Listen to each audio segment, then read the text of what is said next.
घर सर्दी में सर्दी में तार नहीं आया है, आया है। सर्दी में सर्दी में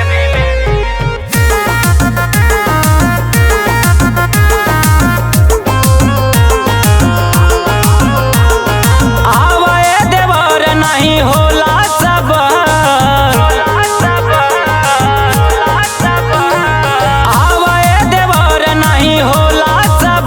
जालिम जाड़ा ने मान गड़बड़ाया है। घर सर्दी में भतार नहीं आया है। घर सर्दी में बेदर्दी नहीं आया है। सर्दी में भतार नहीं आया है।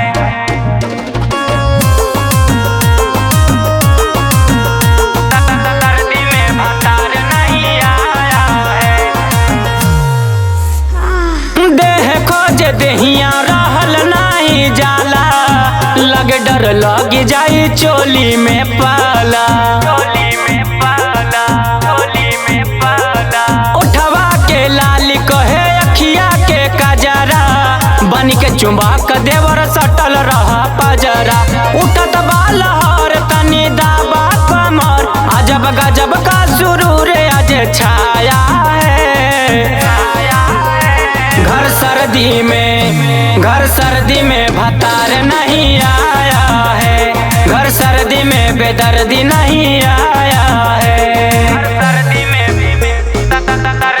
भतार नहीं आया है, आया है।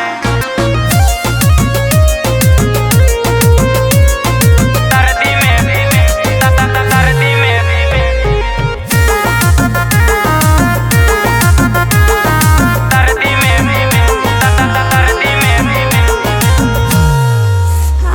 अकेले रजैया से जाड़ नहीं जाई, सुतिया चिपक के बड़ी मजा आई।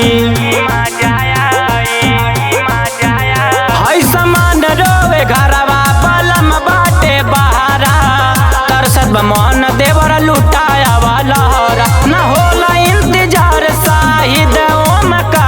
बहुत छोटुआ ने हमको सताया है।